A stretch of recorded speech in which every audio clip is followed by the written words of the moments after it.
City, and I know we get a little local, but I feel like every major news channel is talking about the New York City mayoral primary. It was a groundbreaking primary. Now, Mike, you were incredibly excited when I came in talking about the primary. Oh, I was on the front lines. I was on the edge of my seat the entire time watching the election. Polls come in. Could not be more excited for the results of the Republican primary. Curtis Sliwa. Woo! We did it, baby. He is your nominee for the Republican Party. Yeah.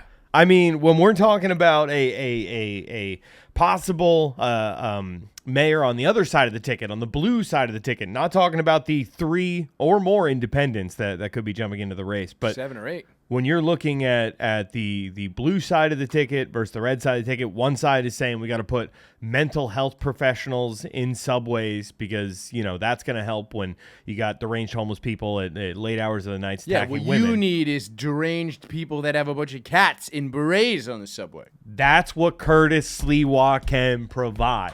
So you were just watching the fucking every district just coming in the Republican, every neighborhood just pouring in, the votes just pouring in. I believe 7 whole people voted.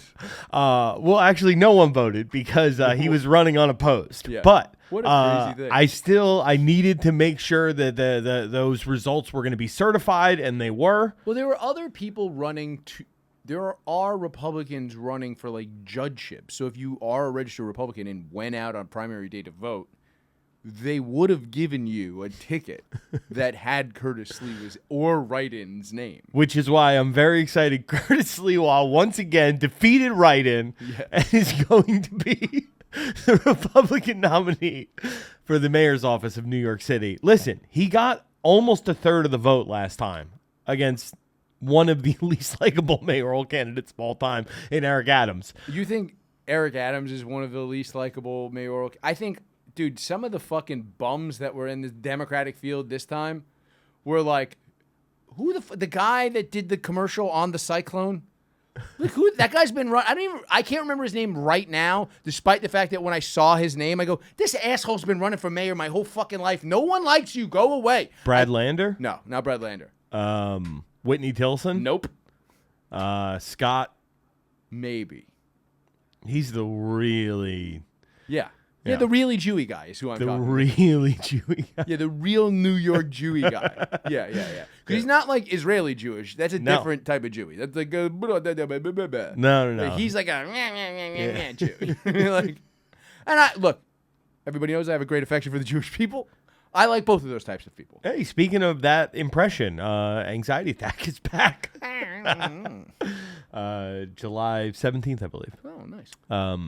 Yeah, but I'm I agree with what you're saying. Mm-hmm. There have been some really unlikable choices before, but in 2020, they were screaming defund the police. In 2021, they were screaming all cops are bastards. In 2022, they elected... I was screaming all cops other than Harrington's dad are bastards. They elected a cop to be the mayor. Well, it's not they, Mike. Here's the thing. What you're talking about is these people. So this is what I find very interesting about this. These people are registered Democrats, but like the Asian dads, and I'm talking about all the Asians, Indians, Chinese, all the Asian dads in Queens. And the moms in Queens they are registered Democrats, but they're like old black folks. They lean kind of conservative. And I think by the way, also Cuomo won most black neighborhoods. Oh yeah, no, he did great in the Bronx. Yeah. I think the only neighborhoods he won in Manhattan were the Upper East and Upper West, but he decimated Zohran in the Bronx. But you know who fucking hates Andrew Cuomo? Small business owners. You know where there's a lot of small business owners? Asian moms and dads in Queens who could not do nails, who could not do your hair, could not run their stores, who can not fucking exist. And then Andrew Cuomo kept saying, we're going to reopen next week. We're going to I think that is a silent thing that no one is fucking talking about. Because, and I've said this a million times, fuck Andrew Cuomo. But other than that, having somebody that people hate, I've never voted in a primary in my fucking life. I voted to not rank Andrew Cuomo on fucking Tuesday. I left my house and went to the polling place. By the way, the early voting was bigger than the entire turnout for the last Democratic primary. That's how much people fucking hate Andrew Cuomo. Like, if he was not in the race, there's a chance that a guy like Lander or one of these other guys could beat Zohran, because he does not have a lot of experience. He's 33 years old. And frankly, in a real debate against one candidate that's not somebody that everyone fucking hates, I think he comes off like a little bit of an idiot. Because I watched the first mayoral debate. He was the person I was the least impressed with, other than his answer about Israel, which was the only thing anybody was talking about. You know what they weren't talking about? Any of his housing plans that he has that aren't really actually housing plans. Like, he's like, I'm just going to build more units. I'm going to get rid of the requirement to build parking spaces. How does that help? Some of the other guys were talking about getting rid of landlord tax credits, which would actually bring the cost of rent down. Like, building more affordable housing when we have millions of empty fucking apartments doesn't really make much fucking sense, does it?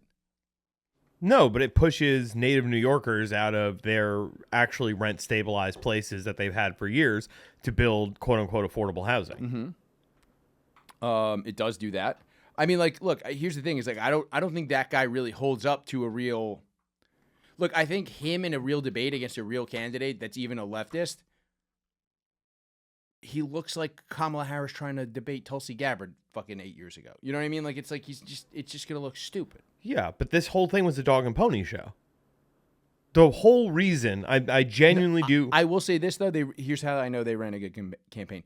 The motherfuckers was knocking on my door more than the Jehovah's Witnesses. Yeah. Every week they were knocking on my fucking door. And I had never even heard of this guy. They're talking to me, and I was like, so what's he want to do? And they're like, they said the thing about the grocery stores, and I go, how?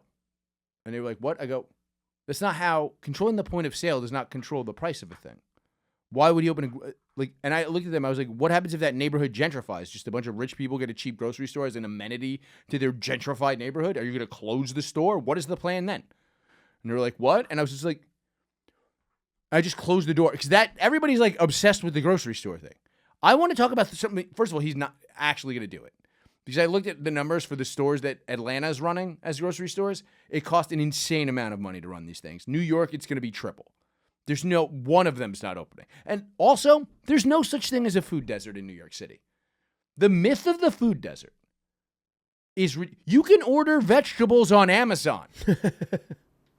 Like, same day. Yeah, there's no such thing as a fucking food desert. You're giving people on welfare free smartphones. There's no such thing as a food desert if you have the internet and you live in a major city. GoPuff is right on your phone. You can get frozen broccoli to your door. This is Curtis Lewa Central, though.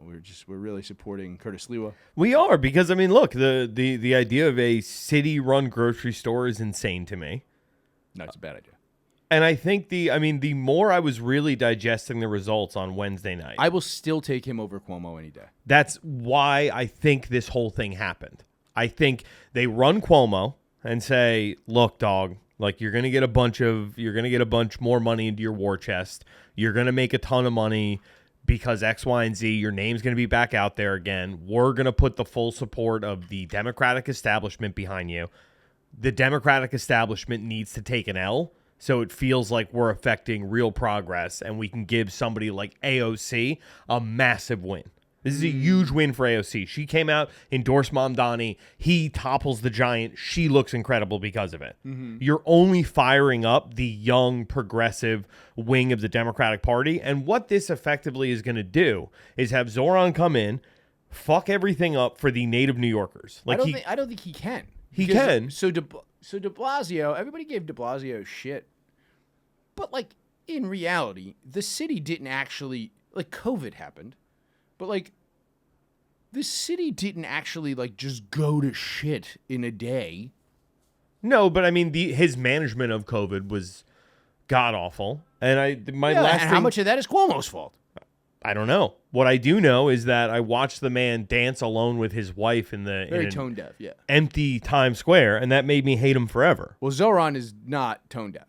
No. Certainly not tone deaf. No, but what he is he's a child of a Hollywood director who tried to make it in that industry, got a leg up, didn't really make it very far. He tried to make it as a rapper.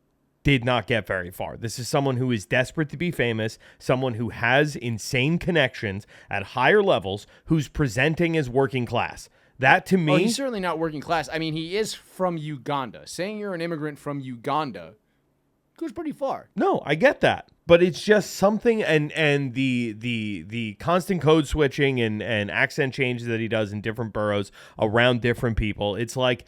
Everything about this kid is insanely media trained to be on a political rocket ship, and he's a politician. Yeah, but that to me just screams asset to come out of nowhere, to have What do you think AOC is? I get it, and that's my point. Is like this is. It sucks to see so many people getting out, being like, "We are affecting real change," and it just feels like Obama all over again. Yes, he does remind me a lot of Barack Obama. He's got that same, like, there was this feeling in the city, like, almost akin to the day that the Biden election results were announced, when it was like the summer of love for 2 days in fucking Union Square. Mm-hmm. Like that, that kind of fever swept the city, especially in places like Bushwick and Astoria. And to me, it's just, he got a lot of people out to vote who are not native New Yorkers, who are, transplants and gentrifiers. He did great with whites. They're making those decisions for the incumbents. The people who are from New York City, the real New Yorkers, they went with Cuomo because they're okay with the status quo. I don't think that's true, man. I know a lot. I work in a place that's mostly native New Yorkers that come in, right? And there were a lot of Zohran? A lot of them like this guy. But here's the thing. It's like my friends who are actually people who will like read literature on like candidates who are like even super leftist. I'm just kind of like, tell me this guy doesn't come off like a bit of it. I know people who have met him, like lawyers who have met him who are involved in politics who are like, oh, he's dumb. Yeah. Like he's dumb. He was a rapper. Not all rappers are dumb. Killer Mike is smart. Okay, fair. I just the playbook to me seems we're gonna buy up a lot of land for the city, right? We're going to use eminent domain. We're going to get people out of their houses. Has he said he's going to use eminent domain? No, he hasn't said it, but I'm just like the playbook in my mind over the next couple of years is the city buying up a ton of land, from private residences. And then when the next conservative mayor comes in, all that land getting sold to BlackRock at pennies on the dollar. I mean, that's certainly possible. They've built none of the stuff that was supposed to go up surrounding the Barclays Center.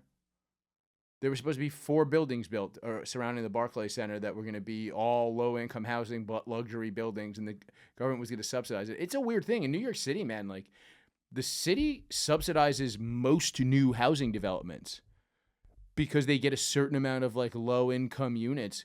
But really, if you just removed the red tape to build in New York, like, the luxury buildings in, like, when you go to a new luxury building in New York that has some, like, rent control apartments in it for the city, and then you go to Austin and go to a similar building, they look exactly the same. The reason why the rents are cheaper in Austin, despite the fact that there's still a housing crunch in Austin and more people going there, it is a city built for less people that live in it, rents are going down because it's inexpensive to build there.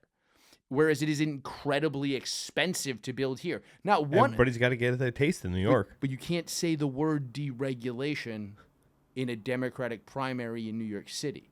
There is no regulation in there is some like weird regulations in Austin. You ever go down Rainey Street when you're down there? No.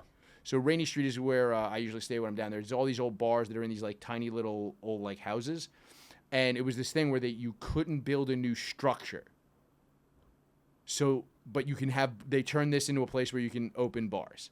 This one block. So you just turn a bunch of old houses into like bars. individual, unique-looking houses, and now they're starting to kind of get away with that, so people can build more tall buildings, and it's kind of like losing some of the character of that street. Which, whatever, it's bound to happen.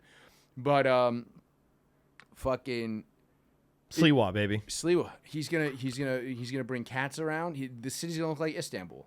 Bro, I'm for it. Yo, more cats, less criminals on the subway. That's the Curtis Lewa platform as far as I'm concerned, and I'm for that. I agree. Hey guys, if you enjoyed that clip, make sure you subscribe to the show on iTunes, Spotify, Google Podcasts, or wherever you get podcasts. And make sure you follow me at Chris from BKLYN on Twitter. Also, of course, make sure you support our sponsor. That sponsor is Vinylgraph. With Vinylgraph, you can make custom graffiti pieces that are on vinyl stickers that adhere to your wall. They're reusable. You can take them down, use them again. Vinylgraph.com. It's VINYLGRAFF.com. Use the promo code Chris1 at checkout, and they're going to give you a sweet 10% discount. That's vinylgraph.com. Use the promo code Chris1 for a discount.